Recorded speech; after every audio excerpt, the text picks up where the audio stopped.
इगतपुरी तालुक्यातील घोटी येथे जगद्गुरू श्री तुकाराम महाराज यांच्या सदेह वैकुंठ गमनाच्या त्रिशतकोत्तर अमृत महोत्सवानिमित्त तसेच स्वानंद सुख निवासी सद्गुरू जोग महाराजांनी सुरू केलेल्या माघ शुद्ध दशमी नाम सप्ताहाचा शतकोत्तर रौप्य महोत्सव म्हणजेच 125वा अखंड हरिनाम सप्ताह मोठ्या उत्सवात साजरा झाला.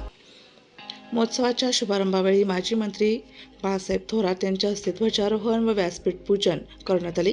या प्रसंगी जगद्गुरू तुकाराम महाराजांच्या चरित्र या प्रवचनाचा प्रारंभ हरिभक्त पारायण चंद्रशेखर देगुलकर महाराज यांच्या मार्गदर्शनाखाली करण्यात आला. महोत्सवात गुरुकृपा या विशेष स्मरणिकेचे प्रकाशन देहू येथील गाथा मंदिराचे अध्यक्ष पांडुरंग महाराज घुले, इगतपुरी मठाधिपती माधव महाराज घुले, हरिभक्त पारायण ज्ञानेश्वर महाराज कदम, मोठी माऊली उमेश महाराज दशरथे यांच्या हस्ते करण्यात आले. माजी मंत्री बाळासाहेब थोरात यांनी इगतपुरी तालुक्यात वारकरी संप्रदायाच्या प्रचारासाठी होत असलेल्या कार्याचे कौतुक केले.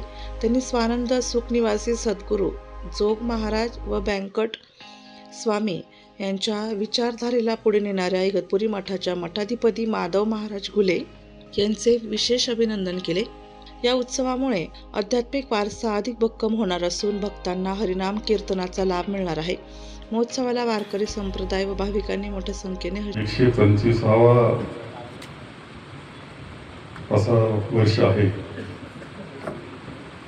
शतकोत्तर रौप्य महोत्सव आणि या निमित्तानं भव्य दिव्य असा अखंड हरिनाम सप्ताहाचा महोत्सवाची सुरुवात येथे आपल्याकडे होती आहे. या निमित्तानं आपल्यामध्ये उपस्थित आदरणीय हरिभक्त पारायण चंद्रशेखर महाराज देगलूरकरजी आहेत. आदरणीय आपल्या सर्वांचे मार्गदर्शक आदरणीय घुले महाराज आपल्यामध्ये इथे माधव महाराज घुले हरिभक्त पारायण उपस्थित आहेत. पांडुरंग महाराज घुले उपस्थित आहेत. आपण सगळे कार्यकर्ते मंडळी मोठ्या संख्येनं उपस्थित आहात. 125 वर्षाची वाटचाल ह्या हरिनाम सप्त्याची झालेली आहे. आणि खरं म्हणजे हा असलेला इथला आश्रम याची परंपरा खूप मोठी आहे.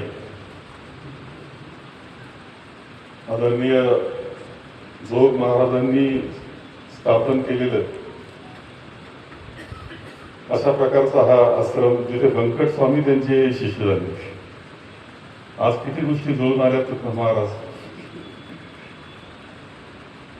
आणि तो आश्रम असा की त्यानंतर वारकरी संप्रदायाचे शिक्षण संस्था जी आळंदीला स्थापन झाली तिची स्थापना करण्याची कल्पना या आश्रमामधून सुरू झाली आणि तो वारकरी शिक्षण संस्था स्थापन झाली.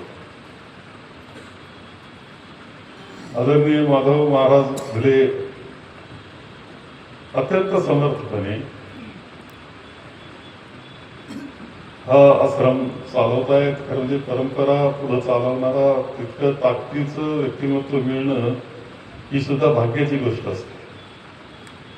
आमच्या सर्वांकरता या विभागाकरता आणि महाराष्ट्राकरता सुद्धा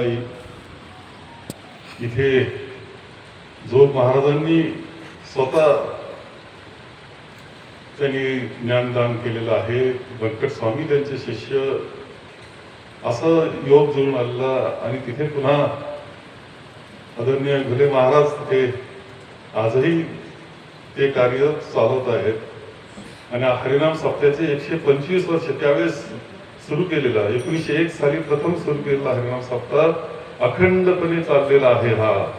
आणि आता इतक्या मोठ्या पाहून आता सुरुवात आहे. पहिल्या दिवसाचा पहिलं पुष्प आहे आपलं.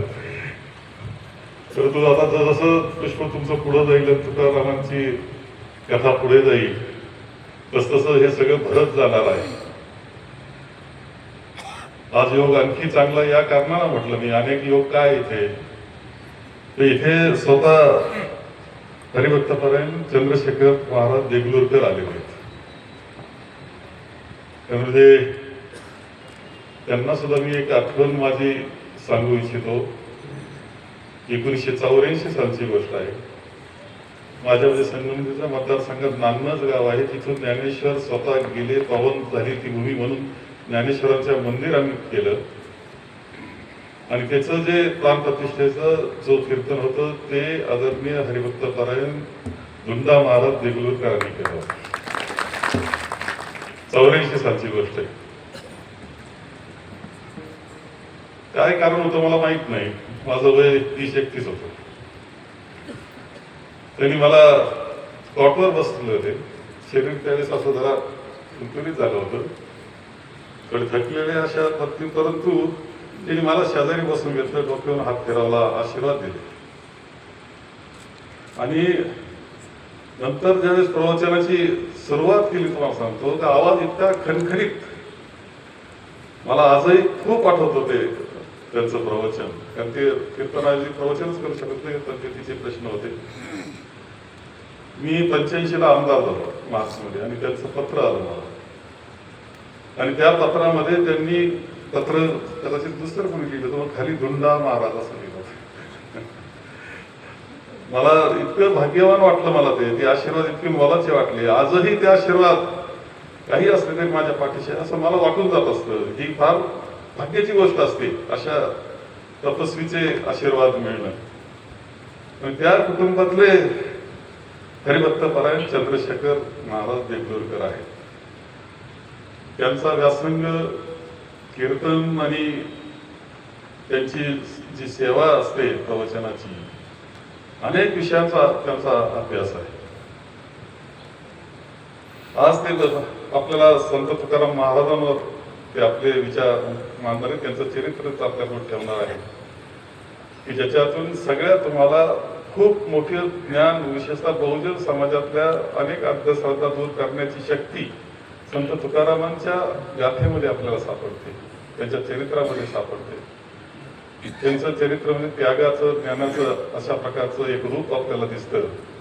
आणि म्हणून एक अत्यंत सद्भाग्य आहे की हे चरित्र आपल्याकडे 7 दिवस महाराज सांगणार आहेत. तर मला महाराज, मला माहित नाही, परंतु हे सगळं चालतं, हे रेकॉर्ड करून युट्यूबवर टाकलं पाहिजे. चालेल का? म्हणजे आम्हाला,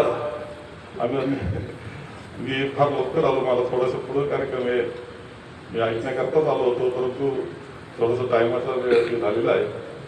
परंतु मी जरूर युट्यूबवर ते ऐकणार आहे. आणि महाराज खूप म्हणजे तुमच्याबद्दल ऐकून होतो आणि एकदा तुम्हाला ऐकायचं होतं, परंतु खूप सद्भाग्य आहे की या निमित्तानं तुमचं दर्शन झालेलं आहे. आपण 7 दिवस इथं आहात. हा आमचा परिसर म्हणजे कसा, इगतपुरीचा परिसर डोंगराचा, कठीण परिस्थितीतला, पावसाचा दिवस पाऊस, पण नंतर उन्हाळा कठीण, अशा सगळ्या परिस्थितीत सुद्धा संघर्ष करणारा आणि कष्टाळू शेतकऱ्यांचा, कामगारांचा हा तालुका आहे. अध्यात्मामध्ये वारकरी संप्रदायाचा प्रचंड प्रभाव आमच्या ह्या सगळ्या मंडळीवर आहे. आणि त्यामुळेच इथलं हे 7 दिवसाचं जे होणार आहे की संपूर्ण हरिनाम सप्ताह हा सुद्धा खूप मोठा होणार आहे. आपण आले, आपले स्वागत आहे. आपल्याला या निमित्तानं आपल्या आशीर्वादाची मागणी करतो. आणि नाशिक लोकशाही न्यूजसाठी युवराज राजपुरे, घोटी.